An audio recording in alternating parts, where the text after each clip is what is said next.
Here at Talavera, so far not too much has happened. The French pushed aside the British units that were out of position here at Casa de Salinas and rammed them forward. And English forces are beginning to make their way up to Cerro de Medellin, while Mackenzie's command is being pulled back by Wellesley. Victor's Corps is still coming on the board. Nothing too exciting. Okay, I just looked at the Joseph's remote control rule. It doesn't take effect until 8 p.m. on the 27th until he gets onto the map. So I got to rely on initiative if I want to do anything with Victor. And I do want to do something with Victor. I already rolled for random events, didn't get one. For initiative, is Victor like a 4? He'd better be. Yeah. We get a 26. We don't get anything for him, so he's just going to, set up, I guess, down here at the Vargas Road. Lapis keeps charging forward. Not much that can be done here. Same skirmisher value, so there's no fire really here. These I could have charged with the cav, except they're in an orchard, and they could have ducked into the next orchard over anyhow, and that would just blow the cav, so not really a worthwhile action. Here comes our buddy. You know what we forgot to do? We forgot to roll that. That's on a 1 or a 2. And yeah, it's going to be hard to remember. Okay, so they came in. They come in at 2501. That's got to be down here, and they've got different rolls, so let's get them into place. This is the 1DR. Huh. I got no orders for them. That's got to be wrong. Move to 2508 and await new orders. Yeah, okay. That'll be fun. So they shifted up through these orchards. That put them in shaken, but they recover at the end of the turn, so no big deal there. I kind of don't want to face the English cav. That's what I'm supposed to do. Now there's a special rule here. I never remember these things. There's so many special rules in a lot of these, but in this one in particular, there's one having to do with the railroad. From 8 p.m. to 27th, on the 27th, the French must keep all units of one unwrecked division between 1505 and 2501. 1505 is around here, I guess. Okay. And that's to protect. There's another force heading up that way. Remember I said there were 2 Spanish armies? The second Spanish army is down here somewhere. And currently it's tied up with another town, but it could conceivably have shifted over and brought a much larger force to bear. The current situation, I mean, if you look at these 2 armies, here's the Allied army, here's the French army. Obviously the French army is a lot bigger. Now, some of it may be optional units, but not too much of it. And there are some optional units in here. Just that Crawford. I seem to remember there was another one. What was the other option? The Hill. No, I don't remember what it is. We got the Crawford arrives. That's one. Wilson for real. Lusitanian Legion together with some Spanish units northwest of Talavera. Svarian assumes he managed to cause some commotion along the Madrid road. Yeah, so the French lose the unit that I think, it's the Desollier division. But they get a victory point for it if you play with that one. So he doesn't actually show up on the board and fight. There's just the one Crawford unit, which is not going to show. Game of Raid is busy playing itself in a hopeless situation, but I'll let it go and do the British turn. I wanted to point out, so I got another Zippo. I've had this for a couple of years. When I sent my other Zippo out for repairs, I got this one. This one's not as good in some ways. Well, this one has never been right. But one of the funny things is, as soon as my old one came back, I switched to that. Started, used it regularly. The hinge broke again, as it always does. I, came up with some kind of fake little repair to it. But it's funny, I always use the old thing. The thing that's not, necessarily in as perfect, pristine a shape, whatever. So for a long time, I had my bartender fix the hinge on that one by putting, a little piece of metal in there that was better than what I was doing, which was holding it together with a clip tie. Then I eventually put a cotter's pin in it after his thing didn't work, which is, eventually the hinges go, right? But all this time, for several years, I've had this thing sitting there pristine and been doing these like temporary repairs. It finally fell apart to the extent that it won't work, and I gotta figure out if I'm gonna send it in.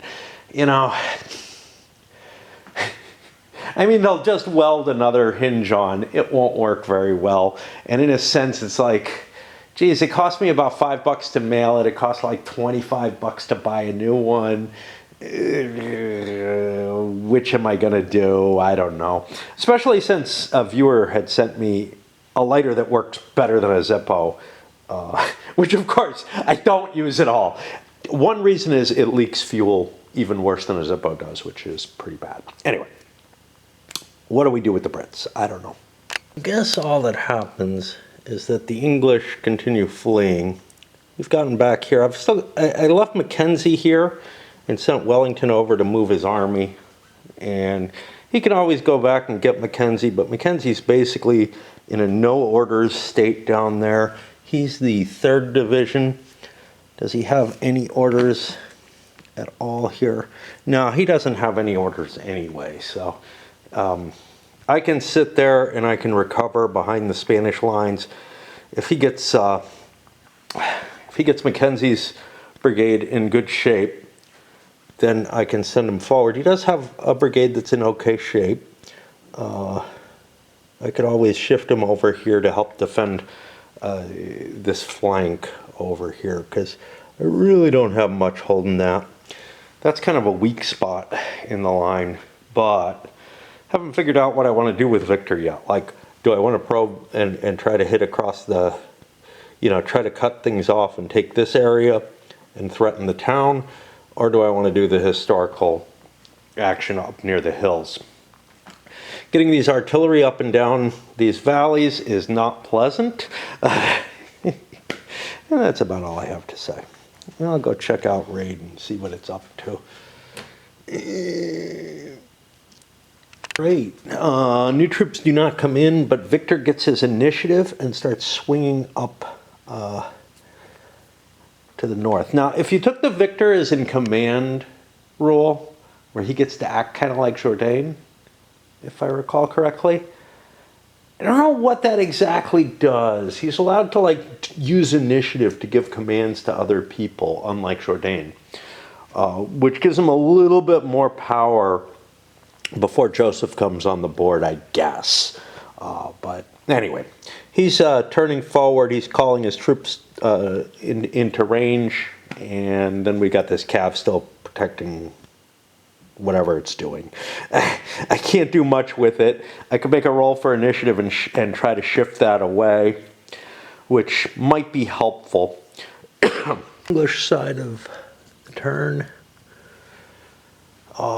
Struggling our way through and kind of slowing down for the artillery to make sure. It's obvious the French are coming up my direction. I can see them. Mackenzie started to recover. He got, one little box of stragglers back. Leaving this cav here is not really doing any harm, and I'm not quite sure what I'm allowed to do with its orders. Yeah, I assume I can pull it back a little bit further, like behind the Spanish lines if I wish to. Certainly, I can pull things back, from these guys, but excuse me, there's just really not, there's not a threat or anything, so it's okay. All right, corps forming into one hell of a long column, trailing the artillery, of course, heading up towards their goal.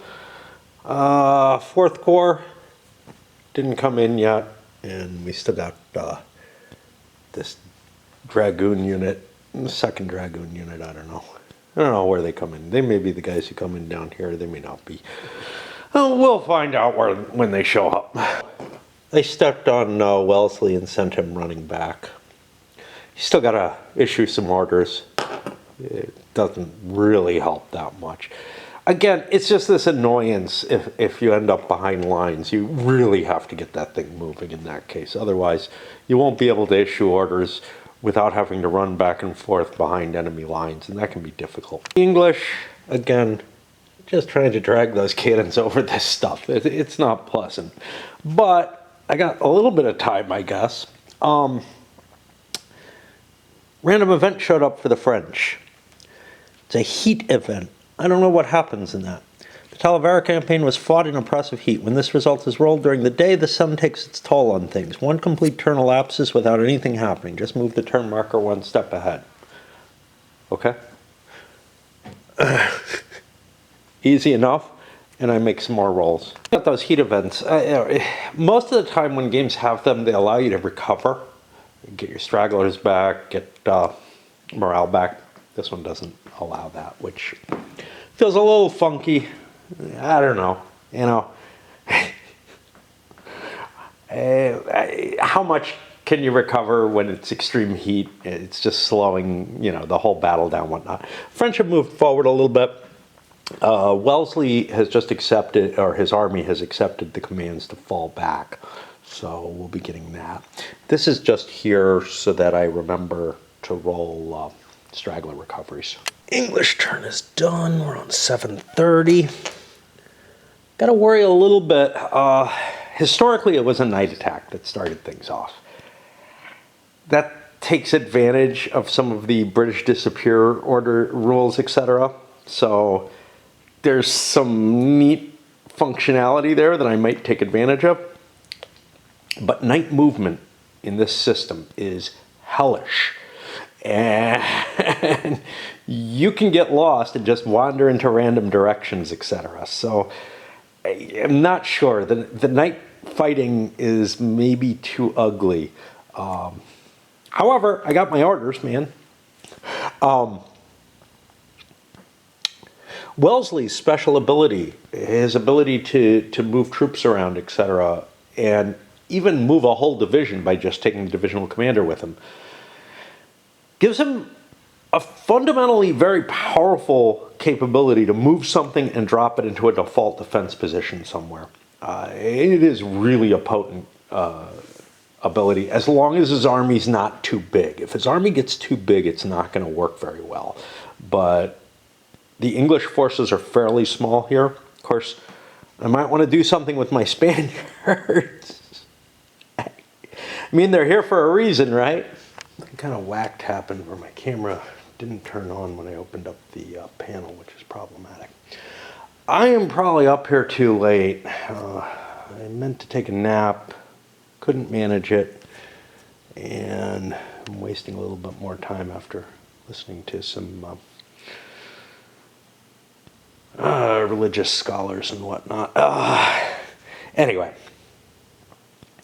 The French were coming to, when dusk is beginning to fall. We're not there yet, and the French are just taking up positions here with the First Corps for the assault. Now they have orders to assault. They've got to go through with it until it gets dark. And then once it gets dark, we got to decide what's going on. Because it's already a nighttime, because we'll probably be starting the attack before night happens, but I'm not sure. the British aren't going to go have dinner because something's happening. At the same time, the Fourth Corps is coming on. Now, it's got weird little orders. Take up defensive position on either flank of one corps. It may not attack, may not take offensive operations. I haven't decided which flank I'm going to position it on. Once it's set, it's set. But, you know, taking up a position up on this flank would be very useful for turning the position on the hill. On the other hand, that leaves an opening where the Spaniards could come up. Taking a position on this flank, I'll protect the attack coming this way. So I don't know which one I want to do. You know, I think I'm more likely to shift over in this direction because it looks to me like the attack is going to happen at night, in which case I want to protect against these guys. I'm not going to be able to use Fourth Corps to attack from the north, much as that's probably a preferable situation. Like, I would rather have First Corps attack with part of them and swap divisions in and out as they get fatigued, and then have Fourth Corps hit here. And also, these other dragoons have moved up to this stream here and positioned themselves. They've got some artillery unlimbered. I've unlimbered a couple of guns. Well, maybe just one. We've got another horse artillery up there, which is close to being unlimbered, but phasing player fire happens before non-phasing. These guns aren't in position yet, so, you know, the Brits are going to have to unlimber their guns, and then the French get first shot. It's going to be the Brits' turn. I definitely am not in the mental state to start the fighting at this point. Yeah, so, plus, I think I ate up most of that time. All right, well, I mean, it's daytime and like 11 a.m. past that, almost noon, and I'm still fucking tired. I slept a little bit, I don't know, a couple hours here and there. But I'm feeling like I slept for at least 3 or 4 hours between like 7 and 11. But I feel tired as fuck. Anyway, I did the British turn. They started unlimbering their guns along here. I don't think I have one there. Not sure. Yeah, I think I do, actually. Positive, though. I really ought to drop my, I always forget to do this, my skirmishers there. This gun was in range for the French to be able to get some opportunity fire, and then actually fired on here as well. French got a gun here? No. Okay. So yeah, I only have the one French gun open, and it did some opportunity fire. Wellesley didn't issue any orders. It's time to figure out what the hell the French are going to do. And this is really the hard part. You know, I thought things were going to get complicated on the British turn. Nah, nothing really happened. By the way, what's his name here? Mackenzie, beginning to recover. You know, he's got a lot of stragglers still. But yeah, I gotta think about what the fuck I want to do, and I don't know what it is. And of course, I used up a lot of energy in raid. I could use up more. There's reasons to do so, reasons not to. But I ended up like downloading some other fucking addictive thing. Which may break my raid addiction if I'm not careful, or if I'm careful or whatever, but I don't know. We'll see. It's supposed to rain today, at least, you know, when I started making my decisions a couple of days ago. And instead it's kind of this weird overcast day. It's not supposed to rain. I probably should have gone shopping, but I have not gotten enough sleep. I'm hoping I have enough tomorrow to be able to go. I always put those extra L's in tomorrow. My wife used to make fun of me for it. But right now, looking at the game, what I have to do is I have to look at the night rolls, figure out whether or not, I want to commit, what my options are for not committing. Take a look at the Joseph rules to see it. If I send Sebastiani some orders that are a little different, because it's going to take a while for him to take and accept the orders. One of the things that historically didn't go too well is Victor launched the attack without support. And in fact, he launched multiple attacks without support. But if I can use the remote control to get both core hitting this, you think I got a chance, of like taking the battlefield in one big fell swoop. There aren't any more allied forces. The only thing that might be is, some hints of forces that, come across through the random events. I've already rolled the random events for the French, didn't get anything, and now I got to do the hard work. So I'm moving ahead with the night attack. With the attack, it's not night yet. It doesn't get to be night until we hit here. Ooh, I have another unit. This is 8 p.m. Joseph can start issuing remote control orders, start rolling for Cav 4 to arrive. Okay. But what I wanted to say, let's find Cav 4. Put here, is that things did not go well. I did an initial fire with my artillery, and then came around this way, had enough movement to make it in. The Brits held their fire. I could have just parked right here, and then I wouldn't have taken opportunity fire, and I'd have my skirmishers available. I'm already shaken from crossing the stream, but I go in anyway. Canister, and this is pretty likely, it's like 50-50, hit me for a morale hit only.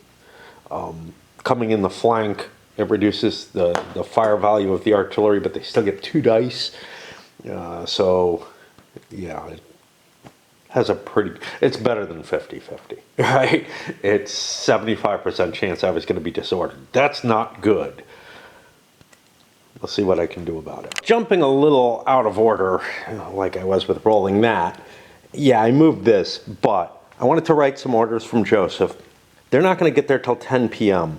Basically, it takes 1 turn to get to Sebastiani. And then I rolled a die, and that's 2 more turns of cost for wherever Joseph's at and however excited he is. He seems pretty excited. And he wrote some pretty impressive orders as far as I'm concerned. Of course, I think so. Ones that I feel stretch the limit of the game, but they're complex orders. They're not engage orders. They're complex, which means they can have ifs and stuff like that.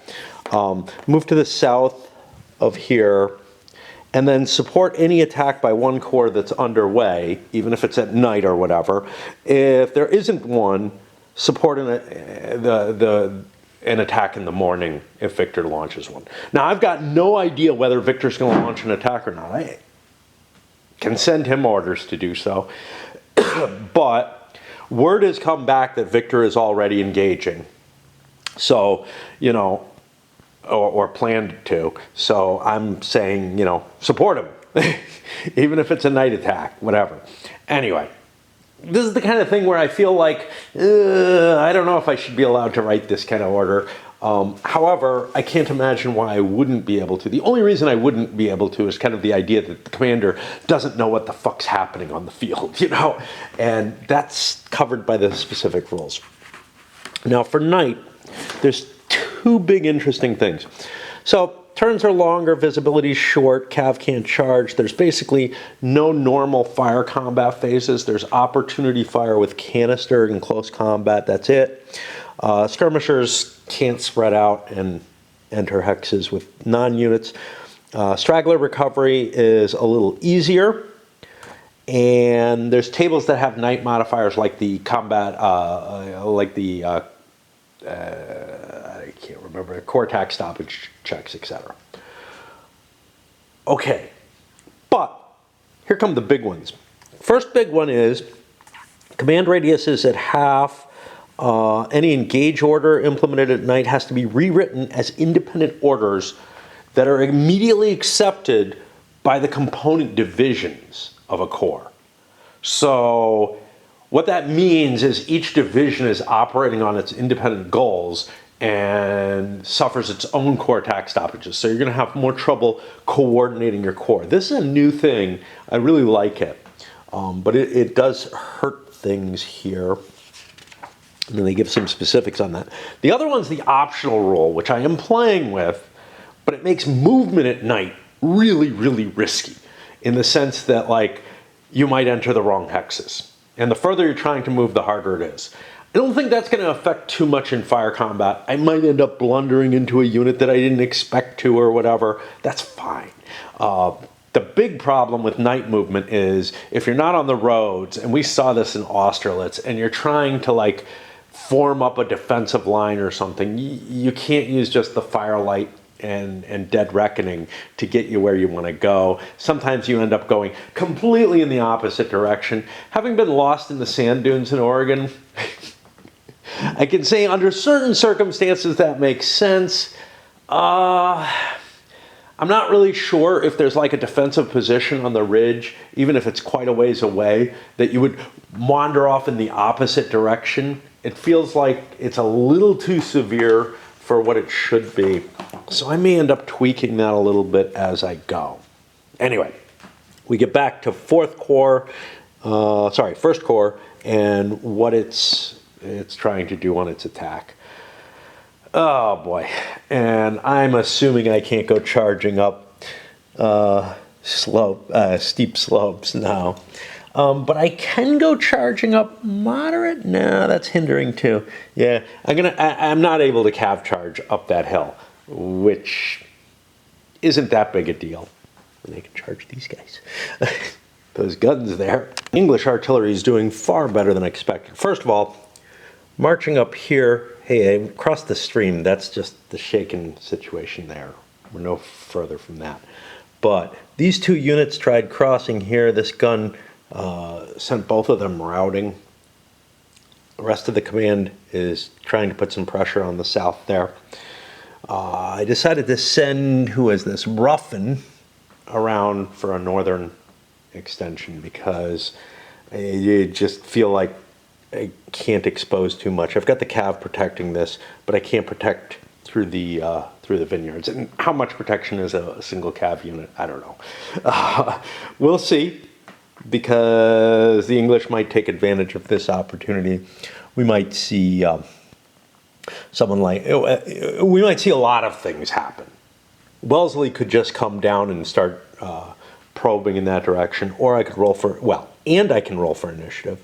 I could also have some discussions with Cuesta or something like that about trying to get the Spaniards into the fray. I have a risky proposition, because if I get them knocked out on their own and give the value of these victory points away for free, that's a different situation than the French launching an attack against them. But if they're able to swing, the weight of the battle by cutting a corner, by cutting a flank or something, that definitely sounds valuable. Sebastiani moving forward. I've got the close combat, but it's not quite time for that. First, it's the non-phasing fire. Those artillery, not this one, but those artillery get to fire again. Some of the infantry, I got some skirmisher fire possible. It's not that big a deal that I didn't launch these skirmishers, but it's not great. The English got caught with their pants down, basically, which is one thing that I really hate about these skirmisher units and whatnot.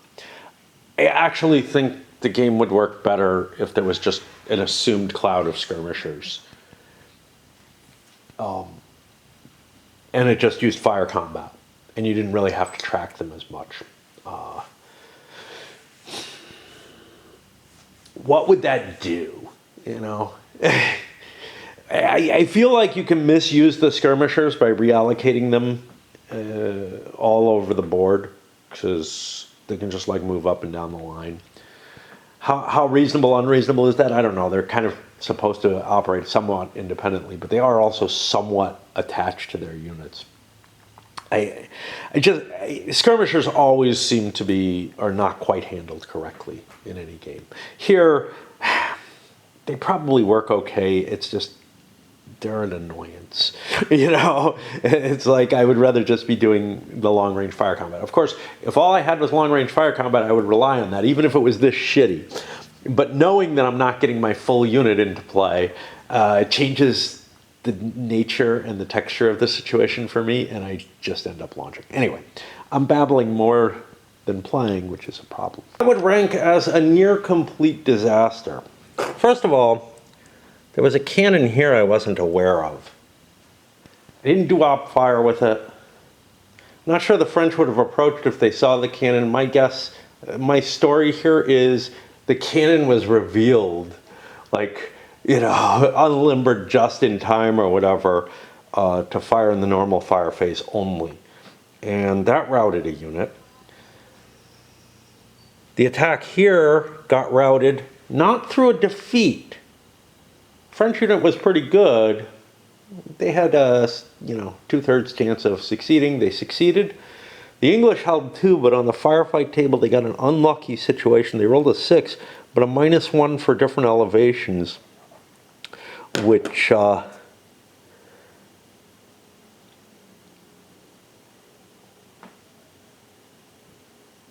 caused them to take a morale check, and I think I fucked up, but I think I didn't take a modifier in effect. I'm going to make screw-ups.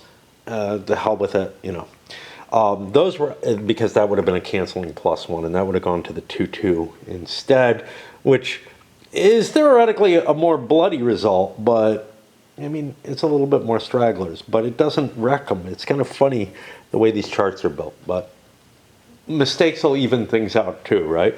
But anyway, the whole French assault has just been devastated, and I think Victor is having second thoughts. That hill is not easy, man.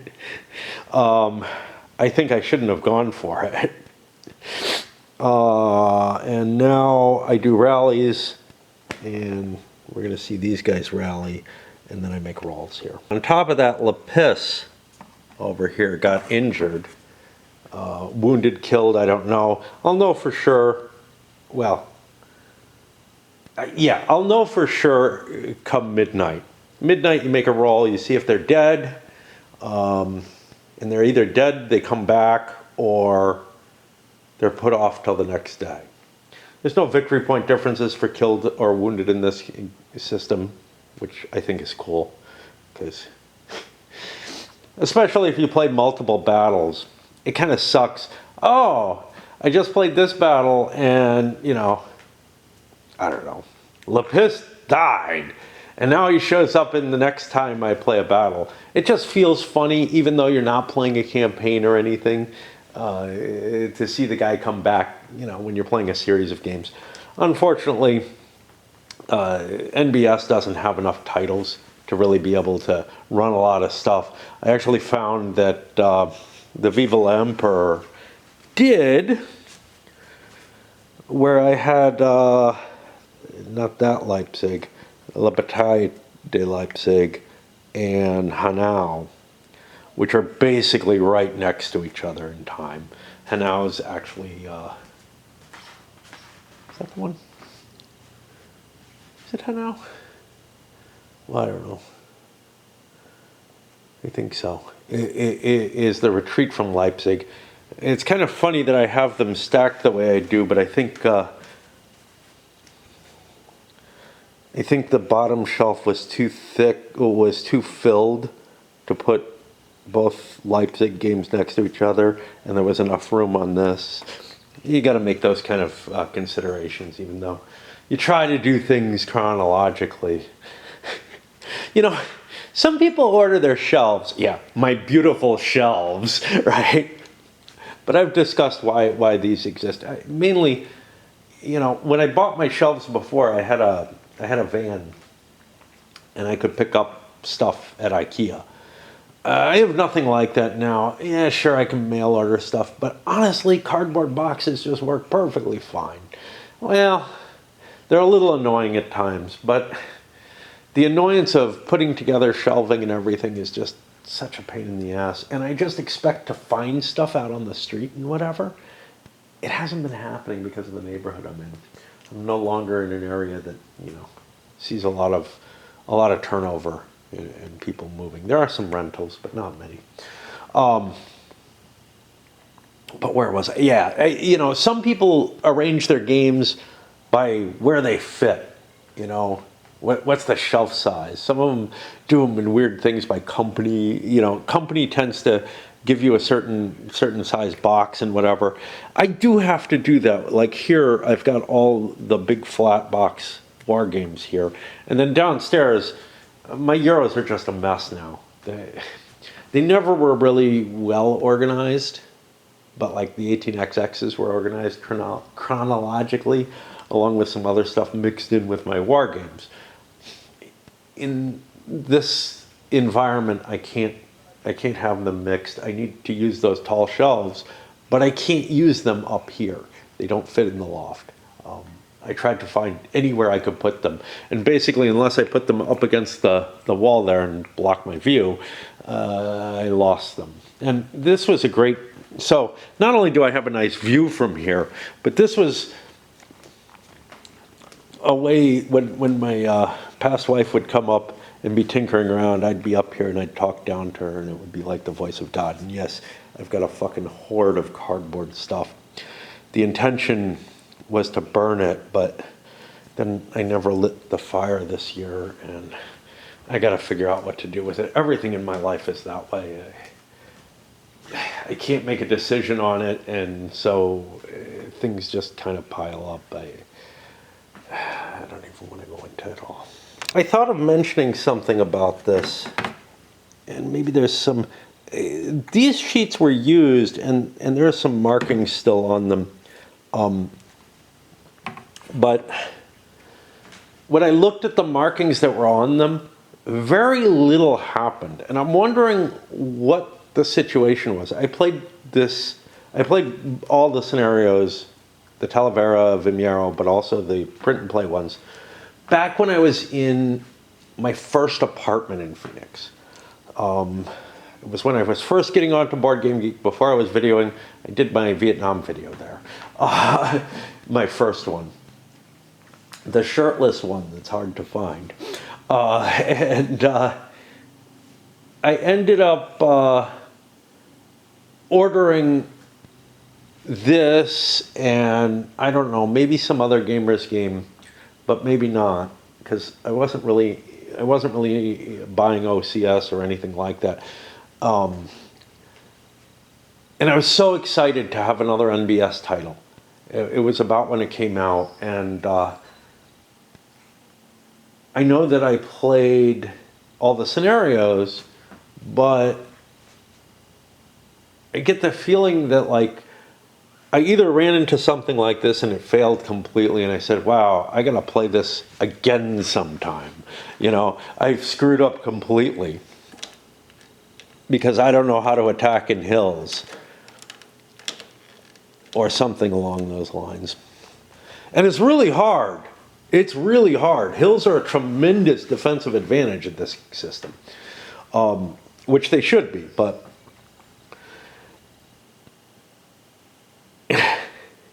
and maybe I decided, but it's also possible that I picked this. Oh, I know what else I got around the same time. It was the 7 days stuff. It was the last module of the 7 days, but I think I bought that later. I think I bought that not long before I played it, although I know I had to contact the gamers about it. Anyway, I think I may have been playing this when I was about to move and had to clean it up or something. It may just never have gotten finished. Or it may have been a combination where I screwed up and had to move and the two went together. And then the funny thing is, like right after I moved to the second apartment I lived there that I was planning on buying, it was in a different condo than I did end up buying in. I mean, within a week, I was really like deathly ill. Like, I don't know, sometime during the movement, something bad happened and my tooth infection got bad, and I ended up in the hospital, and just horrible stuff. And I kind of got away from board gaming for a while. And I was just getting into it when my past wife and I were beginning to get kind of serious about, hey, we might actually meet, Anyway. I'm obviously lonely if I'm chattering this much. I was trying to be better, not chat so much. Anyway, this is the final picture. Most things have rallied. We still got one French unit up on the hill. Blunders have gone both ways, right? The English didn't throw out their skirmishers. The French didn't notice a cannon that they walked into. And then the English got a lot of luck with their artillery, to tell you the truth. But it wouldn't have been pretty anyway. It's hard to approach something like this. And what makes it worse is this stream here, which shakes you on the way over. So you're much, much more likely to fall back.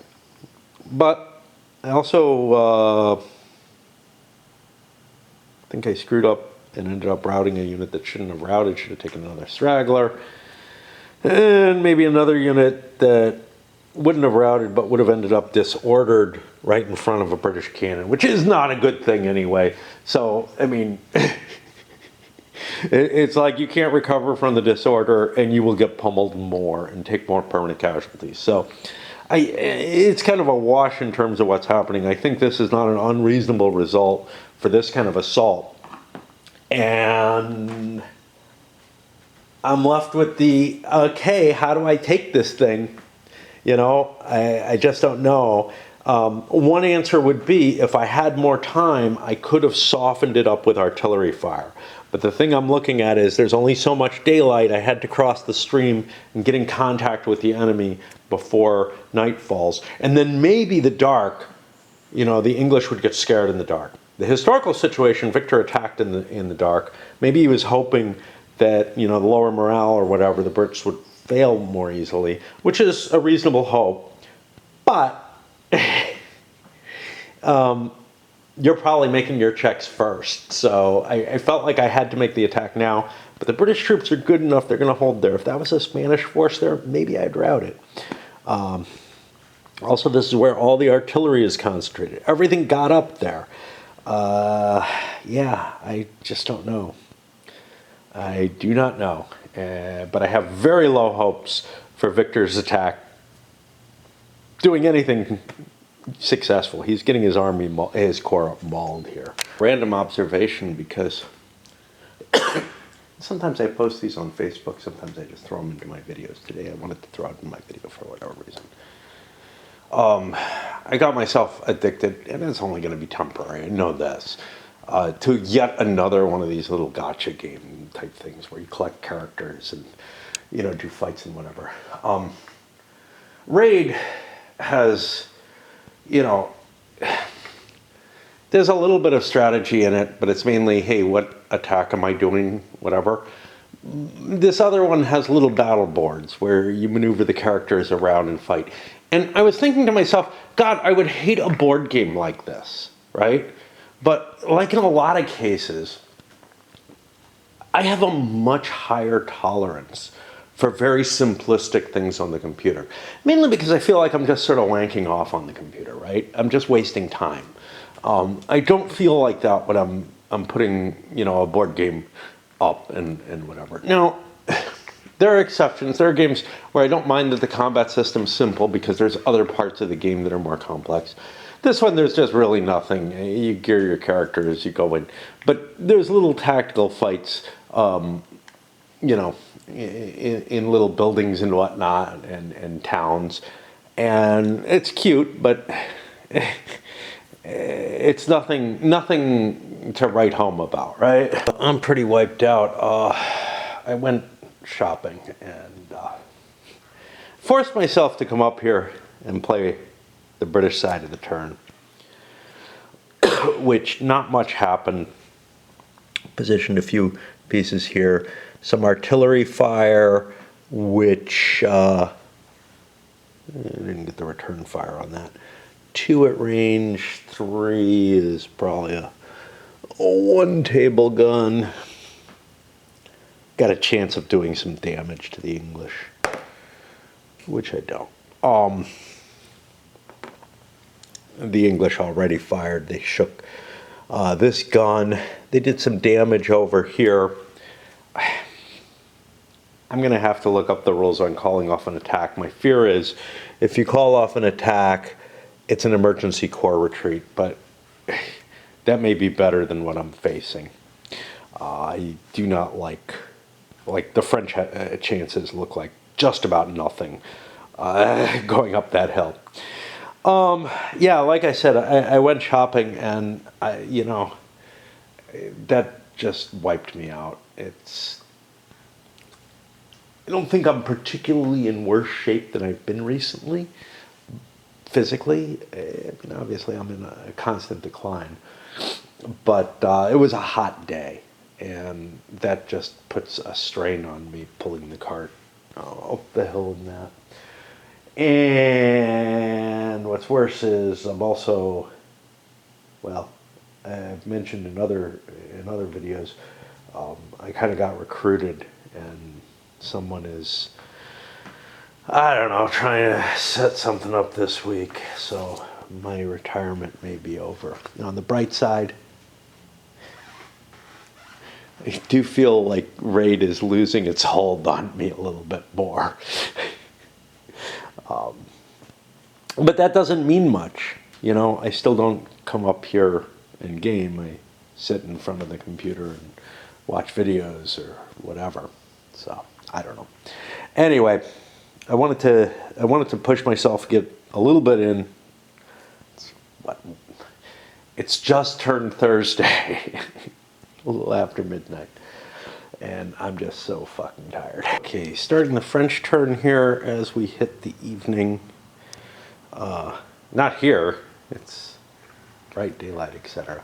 I had sort of a weird sort of interview today, with the HR department, right? Where it's like they just have to go through these formal hoops and whatnot. And I don't know. But it looks really likely that I will not be retired unless something, they pull somebody who's just better than me on paper, because, I know the person who's the hiring manager, so. And more than that, I mean, she went out of her way to track me down and say, look, I really want you to apply. This isn't just I know somebody in the company who's choosing. And this is very much how I got hired at Wells as well. I got picked out by the hiring manager on recommendation to a prior manager of mine, from a prior manager. Anyway, where the hell were we? And it's basically the only way I can get a job usually, at this level and whatever, because I don't have certifications or anything like that. I just exist. I found the rule that I was looking for, and it wasn't hard, which is you can drop into a default defense and throw away your orders, kind of at will. This feels way too liberal, and I know I've argued about this before. It's like, look, basically I don't have to pursue my orders, I can disband them at any time. It just, now the one thing that it requires is that I bolt down my core, which is not a big deal at all. The beauty of this system was the concept of, oh shit, I wrote really lousy orders or didn't foresee something, and now I watch it unfold. Now here, I feel kind of like, Jesus, what kind of idiot would attack this hill? But it's what historically happened, right? I'm just convinced, I don't know, I'm convinced that it's pretty fucking close to impossible. Unless you can come from the south or from the north. Cutting directly across that stream, you're just going to get your ass handed to you. And coming up isn't very good either. So I'm kind of rethinking, my situation. I certainly didn't have time at night to be doing all kinds of broad maneuvers here, but I'm beginning to think the only way up there is through the north. And at least now, I took some casualties, man. That's the harsh part of this. I should have just said, screw it, I'm not going to attack. I took some real casualties, not a whole hell of a lot. But, it's not like the English took anything. And yeah, I can recover any stragglers or whatever I have over the course of the night, but it's going to be damn hard to come up with an attack.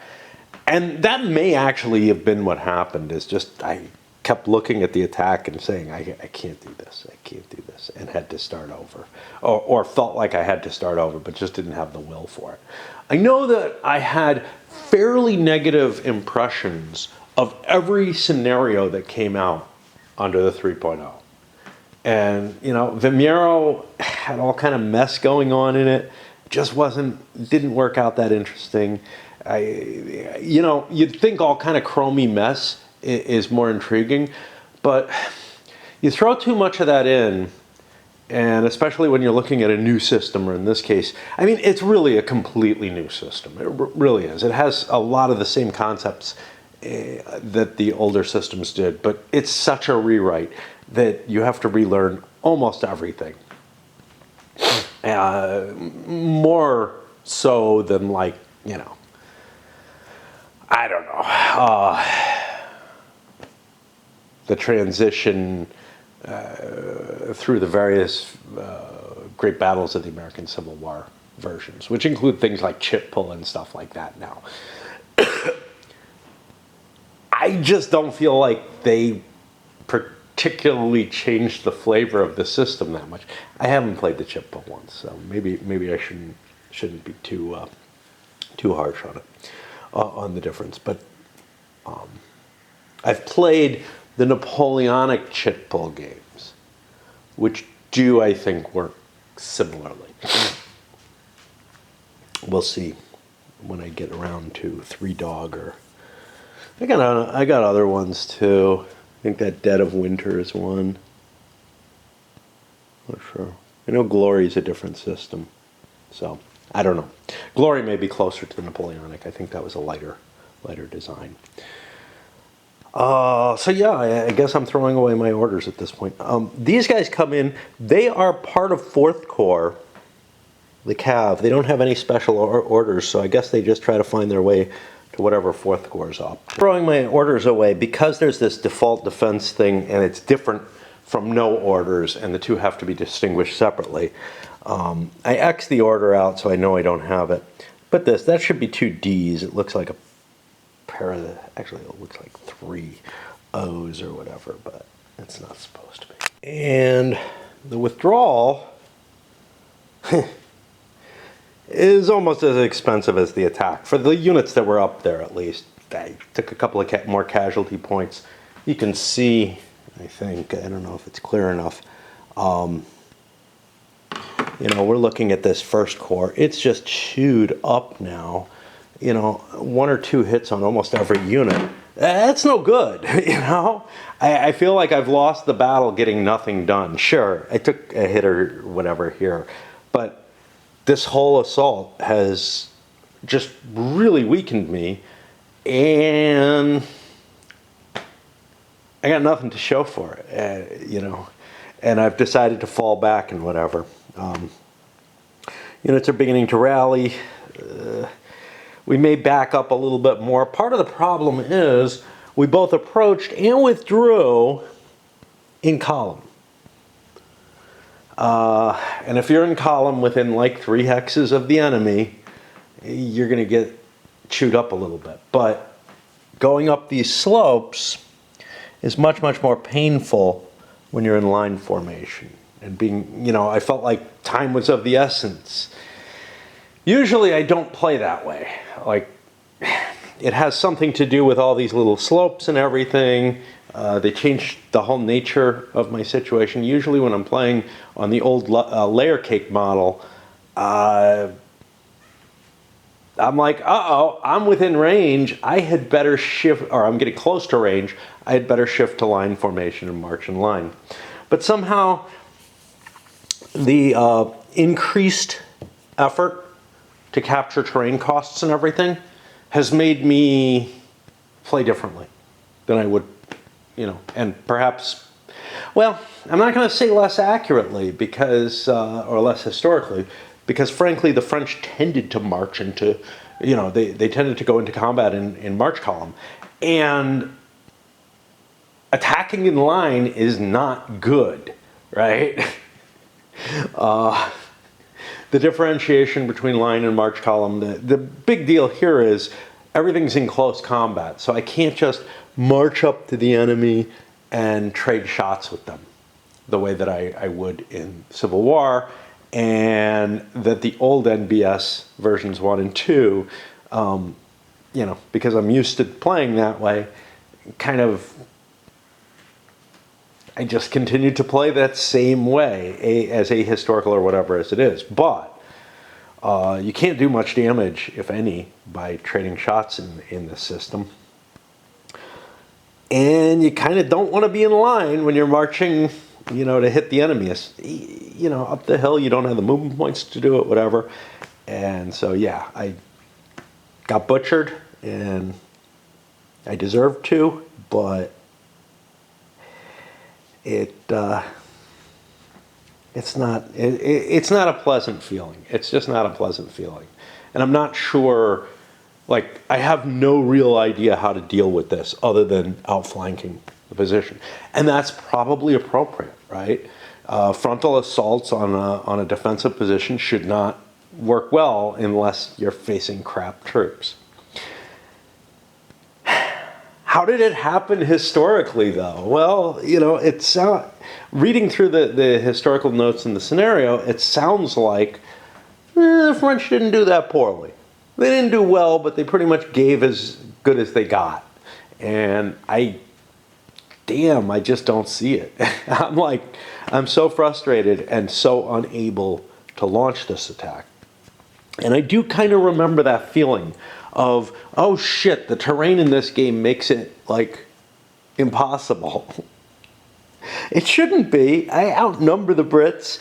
I am at least as good a quality, and I should be able to force my way through, but it's, you sneak around the back.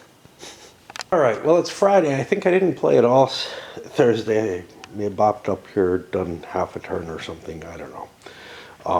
For whatever reason, my addiction isn't driving me right now in terms of why I'm not playing.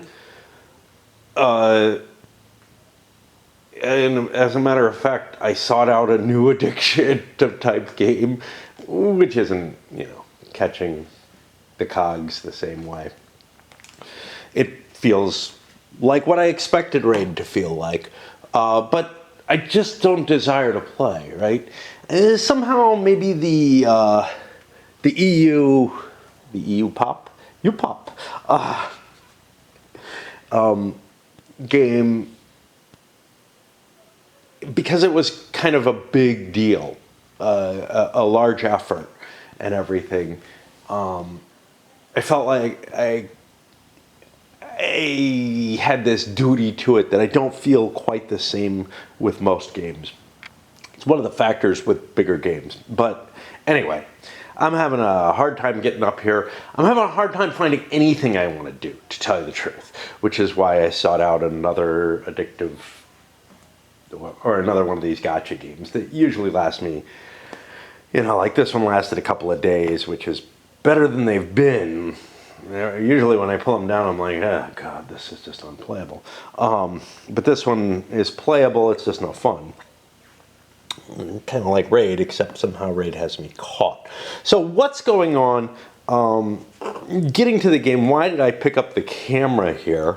It's because I did the British counterfire, or the British opening fire phase, just their last one of the day. And what I noticed is, so you get quite a bit of fire going out to like 4 hexes. You get a 1 point of fire coming from 2 guns. But as you get more and more guns, the system doesn't sort of create this linear increase if you throw more firepower into an area. In fact, it may go a little too far in the other direction. But there's something kind of nice about it, because what I saw, maybe in the prior edition, pretty sure in the prior edition, but also in games like the GBA, CW, Terrible Swift Sword, whatnot, is that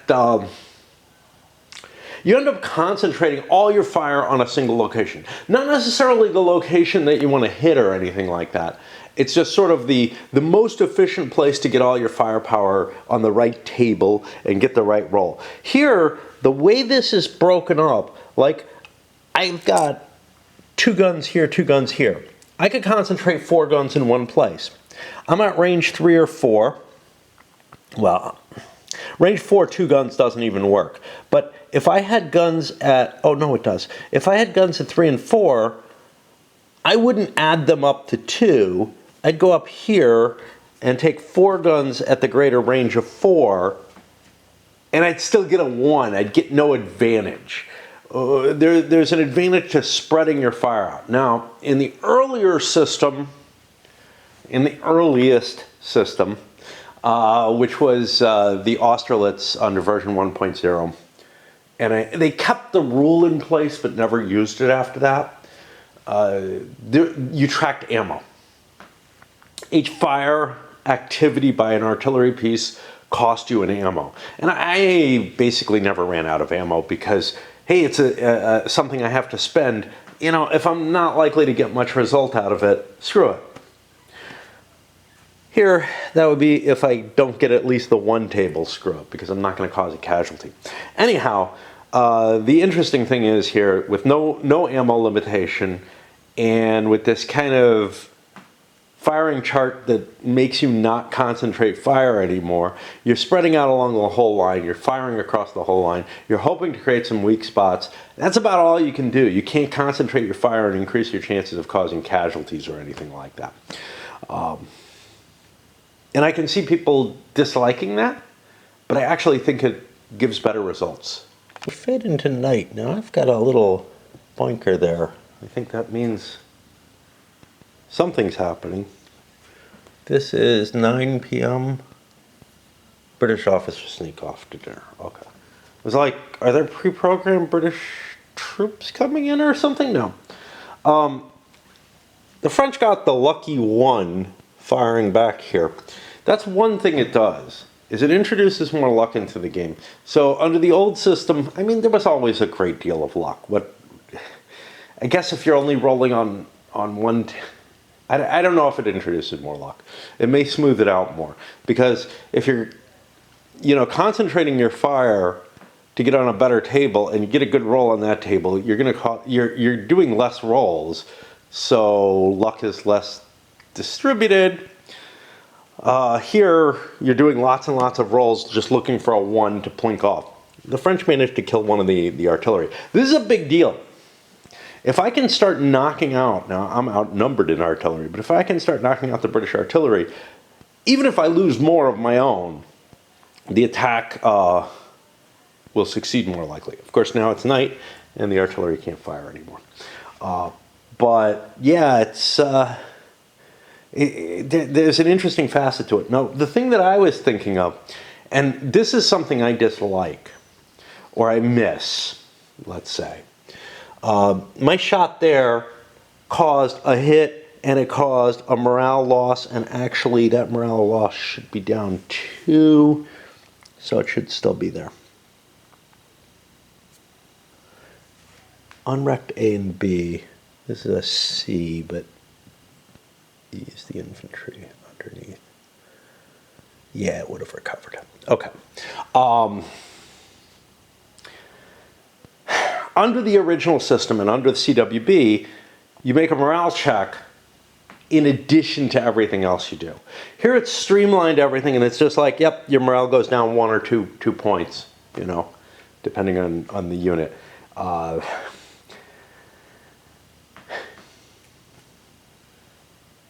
The effect is a little weird because you have more predictable results. I kind of like unpredictable results. I kind of like edge case situations. So what would normally happen under the old chart, where you'd get a morale -1 or whatever, or even a morale -2, you're probably not looking at affecting good quality forces and breaking them at all. But if you did, it could be terrible. Like it could get a lot worse than it does here. Like at the very big end of the morale effects, you know, you could be seeing a disorder or something, which would then improve your firing later on if it's not able to recover, which it would. But anyway, if it's disordered and you get another lucky shot, like let's say you disorder it during your own turn and you get a lucky shot during their turn before they get a chance to rally, you could rout the unit and knock it from the field for a while.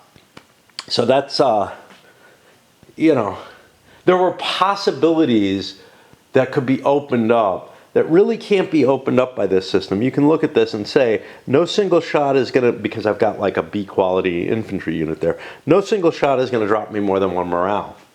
And great, you know. One thing, when I talk about the spreading fire versus pinpointing fire, I know that there's something that some systems handle, which is converging fire, as being a benefit. I don't know if this is really a concept in Napoleonic era, but basically, if you're providing fire from one direction and fire from another, the scientists of artillery fire had determined that this was particularly a valuable thing to aim for. I don't know if it was aimed for. Like my knowledge of Napoleonic, like small scale tactics and whatnot, is pretty low. I don't know at what point this was determined, but I know some games in the gunpowder period do cover this concept. And it makes sense, right? At the very least, even if it doesn't hit more people, it should cause more disruption to be being shot at from 2 different directions. You can't take cover as easily and whatnot, assuming you're able to take cover. But there's nothing like that here, and in fact, the opposite is true, because if I created fire from both of these, I would get the same effect as if I created fire from just one. And this would be a situation where maybe converging fire would come into play. Probably not, because we're both coming in from the front. Okay, French 9 p.m. Joseph issued some long distance orders. They're not going to get there till 3 a.m. That's fine. Had I rolled a little higher on the delay roll, I rolled a 2, so it was like 7 turns delay to get there, because he's a long ways away. It would maybe interfere, but this gives enough time to accept the orders, take them underway. 4th Corps has orders incoming, not accepted yet, but incoming, that I wrote my orders to conform with. 4th Corps has orders to support an attack. I wrote them basically to sweep over to the north, hit down from the north, and then keep going to hit here from both the flank and rear. And that means the 4th Corps will be supporting the attack in this direction and then coming down. That all works pretty well. Yeah, 4th Corps is going to get hammered by those artillery if I can't do anything. But I'm getting a local superiority in artillery. Actually, I have an overall superiority in artillery. But I'm getting a local superiority in artillery. I'm moving things a little bit. Like this guy wandered in the wrong direction because of the night rolls. Victor's stumbling around in the dark very slowly because I don't want to go flying off that way, right? And so I'm moving a couple of hexes with Victor, like 1 hex off-road with other units, just very slowly. But the other thing is some of these units want to just stop and rest so that they can recover their stragglers.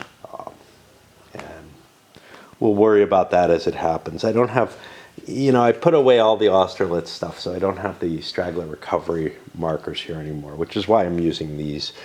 Yeah, I could use other other things if I need to. That puts us over to the British. And yeah, I'm playing, 2 turns in a row. Pretty impressive. I feel guilty, man. And it's nighttime. Very little should be happening. But actually, my fear is very little happens in this battle overall when I play it. Just by the markings I have. Did I quit early? I don't know. Maybe I played it all out and just couldn't convince myself to attack. I can't think of much to do with the Brits. I mean, I can move Wellesley down and move Mackenzie's command up, but he's recovering units. Payne here, I could throw his cav up somewhere more useful. But is there really a more useful? At least here I've got clear terrain in front of me. I don't know. I don't know what I can use the cav for. So much of this terrain is shit that I really don't want to, I have no desire to have cav anywhere. They might be helpful up here. That's about the one place I can see where they would be useful. There's some flatter terrain up here, and there's no underbrush or whatever.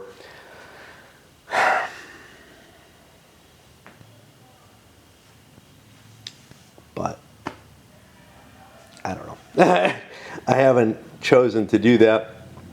And that puts us to the 10 p.m. turn. This is when the 4th Corps potentially gets its orders. I want a break. I'm hungry. I made the mistake when I went shopping, or maybe it's not a mistake. I don't know. Ice cream was on sale, so I bought myself a tub of ice cream. Now, 85-degree day. It takes me an hour and 15 minutes to get up, but I've got some stuff that helps keep it cool that I carry with me every time, even though I haven't bought ice cream in, I don't know, many months. But I've just eaten nearly the entire half gallon or whatever the tubs are within a day and a half, 2 days, whatever. I love ice cream, and unfortunately, I for whatever reason, yesterday and Wednesday for that matter as well, I've just been eating a lot. Maybe because there's food. Oh shit, I don't have much food. I shouldn't eat as much.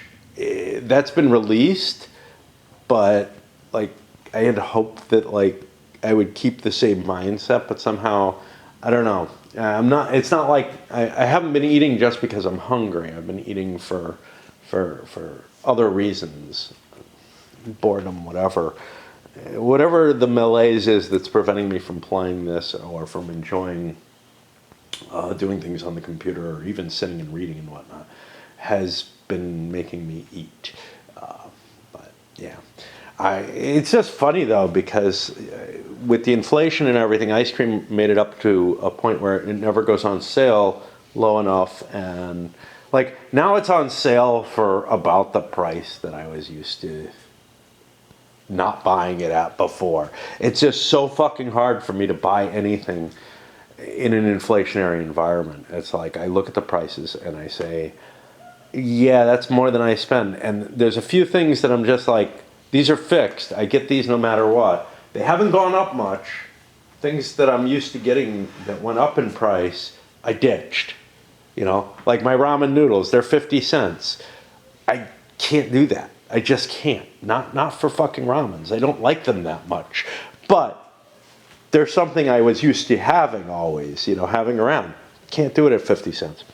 But I saw avocados at 99 cents each, which is not fantastic, but it's an okay price. And it's probably fantastic now. And I'm wait a minute. I could do basically half an avocado, some slices of cheese, a piece of bread with mayonnaise on it, something that I tended to eat, some tomato as well. I bought tomatoes as well, which were about the price that I expect them to be, 99 cents a pound or whatever. I can do all that for not a lot more, maybe a dime more or whatever, than it would cost me to do a ramen. how can I justify a ramen? How can I possibly, and how can I not justify this if it's like that cheap? I don't know. It's crazy to me to look at, the things that I'm used to, the patterns that I used to do are gone. So things like soup, canned soup. I buy canned soup sometimes. It hasn't changed much in price, but a lot of other things have. So like hamburger, I can't buy hamburger anymore. It might be a better deal, but I just can't do it. Like it might be a better deal than the canned soup or the canned chili or whatever, but I can't do it because I know what price that's supposed to be. I know what price the other things are supposed to be. The things that went up, I can't accept anymore. Eggs, luckily enough, never went up here. They are, I don't know. I mean, they may be a little bit more expensive, but they're within the realm that I accept. So I've been eating a lot of eggs. Not too surprisingly, the order came to the fourth core and it was distorted. Now under this system, as opposed to prior versions, or under this version of the system, you can't react immediately and like write a new order the next turn or whatever. You have to make a roll to see if overall command understands that the order's been distorted. It's a little weird here because Joseph's off board. How is he going to know that it got distorted or lost or whatever? But there's nothing in play to handle that, except for that random die roll, which will extend the amount of time that next order gets there. It'll probably be the same damn order because I set this guy, or something similar, because I set this guy, or, well, I don't know. That might be distorted as well. And here's the thing. Nothing can prevent me from knowing what's distorted and what's not. It's kind of a funny situation with these games. Nighttime, sometimes I just press through the night. I'm like, I got to get through it, But sometimes the fact that there's nothing going on in it, like sometimes it's really a good thing. It's like, yeah, it takes me no time and I just run through and I'm ready for the next day. But this time it feels more like, oh, geez, I don't want to face the day. A lot of times it's like I'm excited to get things set up and prepare for my daily assault or whatever. The orders this time, I have no hope as the French for launching an attack that's successful. And as the Allies, well, they're not going to do anything. They're just on the defensive. So I'm kind of like just absolutely discouraged, which I think is fueling a lot of my feelings right now towards playing this. I am reading the rules for Al-Rafid over here. Yeah, and I got Inferno right under it. And I got something that I thought was of the same series, this Border Reavers that came. It's different. It's a different game. I'm glad I got it, though. Anything,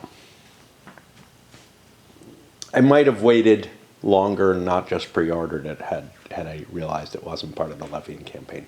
But that's okay, because I'm pre-ordered on so many Levian campaign games, and I'm still not convinced how much I like it. Like, I love the idea of it, but I'm not sure that I can ever play it effectively, is kind of the issue that comes down to it. And I'm really struggling with the rules, even though I've read, obviously, and played Nevsky, and feel like I got an understanding of that. I think I'm not only going to have to go through the rules completely on video again, but I'm probably going to have to play a sample scenario before I go on video to get a grasp of them.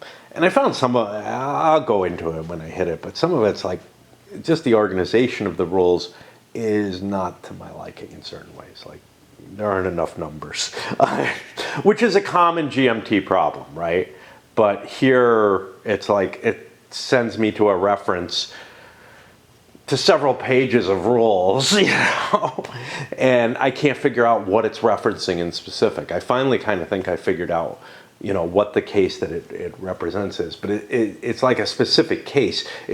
in old SPI rules, it would send me to that case, and that case would be clear, and I would know exactly what they're talking about. Here I've got several pages of rules to scan through, and I had to go through all of them before I finally figured out, and still puzzled, before I finally figured out what the case that they actually meant was, and if they had individual paragraphs, each having their own rule number, it would have worked fine.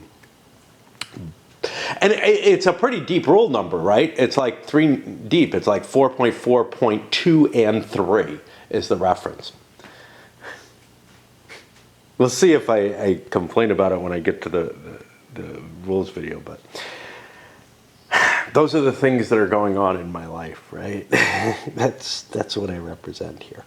All right, on with the rest of the French turn after the rules distortion. As the French were hit by artillery, they've taken almost no stragglers themselves. They've taken just hard casualties almost everywhere. I got the one unit that straggled recovering.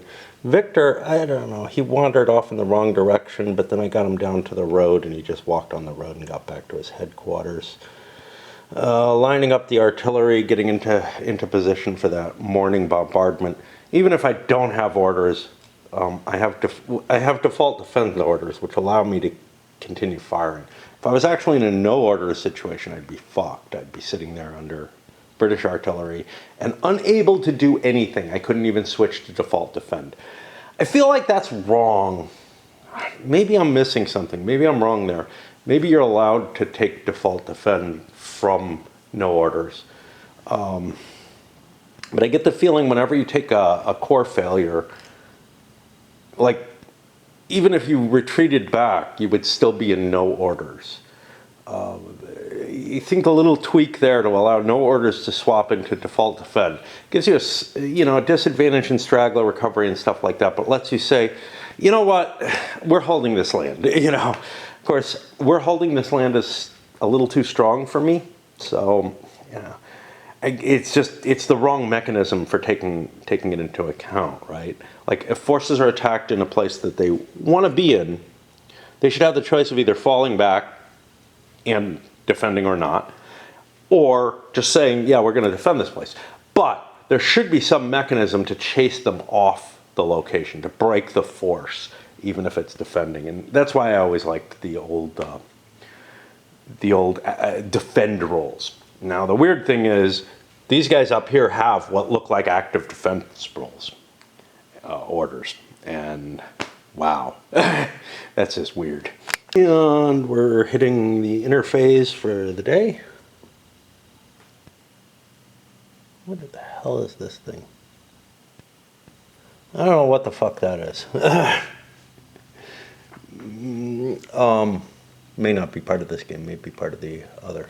So we go to July 28th, and now events change to a different symbol for the different day. That's okay. It just, it's like, hey, you don't have to do anything here. You do the lookups here. And, 1 a.m. Cuesta can decide he's had enough. Yeah, he hasn't fought. French have recovered their 2 stragglers. Brits are like 1 away from getting Mackenzie back into order. A little bit of confusion. Unit here wandered out into these hills, said, hey, I'm going the wrong way, and wandered back. The real thing is, you wander in the direction that your opponent chooses. It's not random or anything like that. So you can end up really stupid places. The reason I'm on here, one, we're going to end the video here and load up. But the second is we have to check to see, we have a French leader, Lapis, who gets to maybe come back on being a general. Yeah, that should tell me whether or not he died.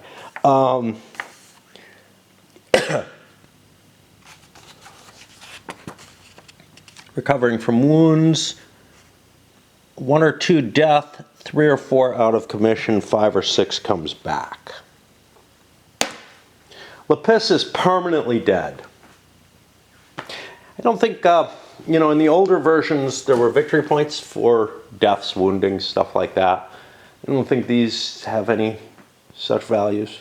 A little disturbing, to tell you the truth.